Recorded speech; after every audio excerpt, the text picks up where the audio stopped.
what to do if you listed your home and it didn't sell. That pretty much sucks in today's market because the markets are so hot. But there's a few things you need to look for to figure out why your home didn't sell.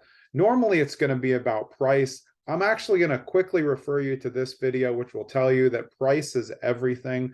But when you look at expired listings, you're trying to figure out other things that also could have played a role. In this hot market, it's usually going to be price. And if you watch that other video, you'll understand what I mean. But in general, what I do when we're looking for expired listings, one, look, if your house expired, we already know that it's a tough time for you. You're going to be upset. You thought you were going to sell, you put it on the market, other houses are selling and yours didn't. And then the second that it expires, hundreds of real estate agents call and annoy the crap out of you because that's what they're told to do. That's a terrible time to call expireds, in my opinion. A lot of people are going to relist with the same agent. I personally look for expireds that are 90 days to 120, 150 days out because they've made the decision to wait.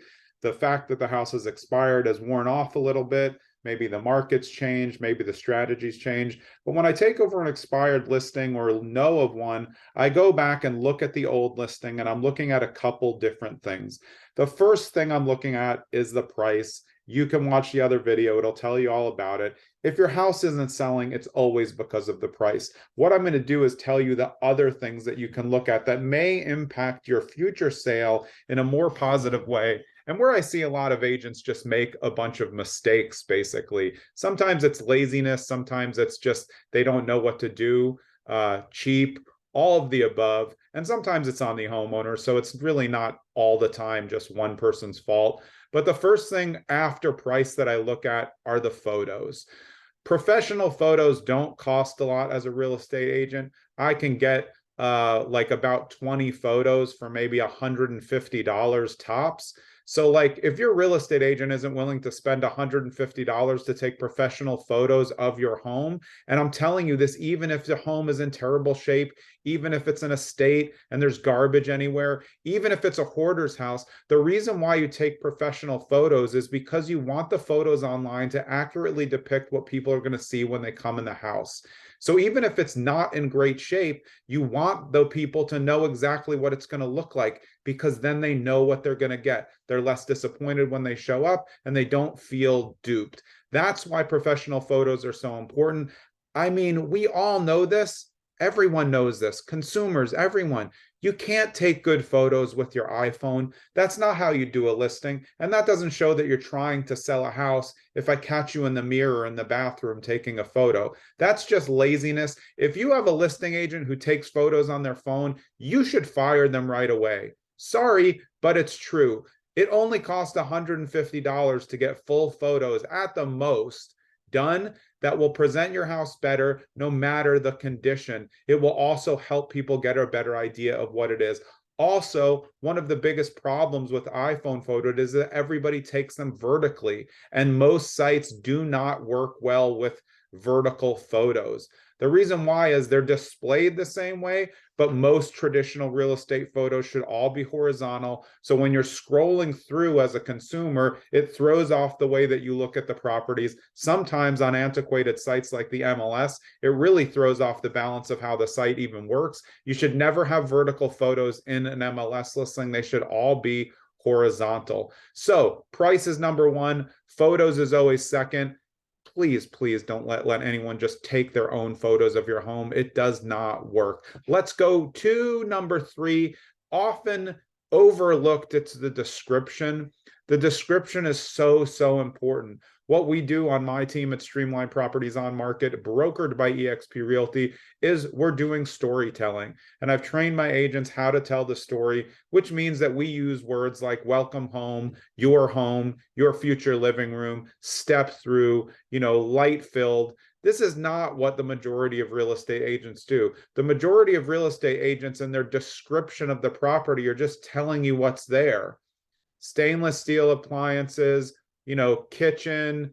I don't know. There's just no nuance to it. It's just a description. What we want to do in our descriptions is walk you through the house gently as a consumer. So not only can you look at the photos, but while you're looking at the photos, you can read the description, and the description is going to run you through the house in the same order that the photos are. And the photos should be in the same order as one would walk through the house. You're going to walk through from the front door. You're going to do the first floor. Then you're going to go upstairs. If there's 2 floors, you're going to do that floor. Then you're going to go to the basement if there's a basement. Then you're going to go to the backyard. That's how you do it. And you obviously always start with your front shot, but your description should follow through so somebody can really feel like they're having a little bit of a tour, even if it's not a video. So you have price, you have all of the other things that I've talked about, which include obviously this description, which is so important, and the photos. And then you also want to take a look at the characteristics that are in the listing.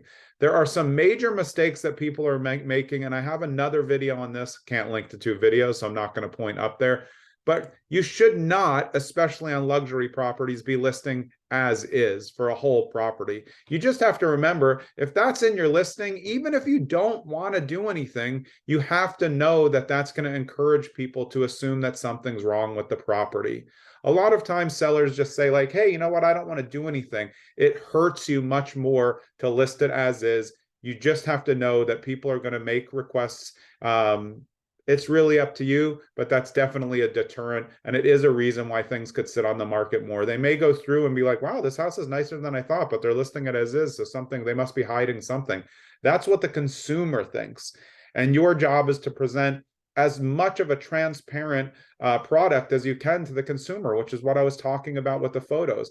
I'm also going to go through and I'm going to double check the bedroom and bath count. I think one of the biggest mistakes that a listing agent can make is to list too many bedrooms when one is like kind of questionable. So, you know, if you have a bed, you're calling a bedroom and there's no window and there's no closet, one, that's not a bedroom. But by calling it a bedroom, you're making people have the expectation that it's going to be a bedroom. And then when they get there and realize that it's not, that doesn't bode well. So if you have 2 kind of bedrooms, but they're not really what people would be considered, and you list a 5-bedroom when it's really a 3-bedroom, because even if arguably you could say it's a 5, those people are going to be disappointed. Think of it this way. Someone, say it's a 4-bedroom house, but the 1 bedroom's in the basement, so you're going to call it a 3-bedroom with an office. That's a much better strategy, because then they come, they get their 3 bedrooms, they need 3 bedrooms, but they get a flex space. If you are someone who needs 4 bedrooms and you list it as a 4-bedroom and one's really not a bedroom, all you get is disappointed people. You wasted their time. You wasted your own time. That's how it is. So if you listed your home and it expired, meaning it didn't sell in whatever time frame that you listed it for, these are some things to look at. And honestly, it's not always the real estate agent's fault. There's a lot of homeowners who are the problem in the situation, but you're there to try to build a relationship together to sell the house. Now is not a time where you should expire. So I encourage you to think about price, photos, description, the mechanics of the way that it's listed. Marketing is pretty easy these days. You touch one button, it goes to 70 portals. So don't let real estate agents convince you that their brokerage does something different. So all of us just hit one button, it goes to Zillow and everything else. Sure, you can do videos. Social media is a great way to promote the property, but you need a following to really have an effect in that. That's it. I hope this was helpful. Have a great day. And if your house is expired and you want expert advice on what to do to get it back on the market and sell the right way, call us or go to streamlined with a D.properties. That's our website. You can get in touch with us there. See ya.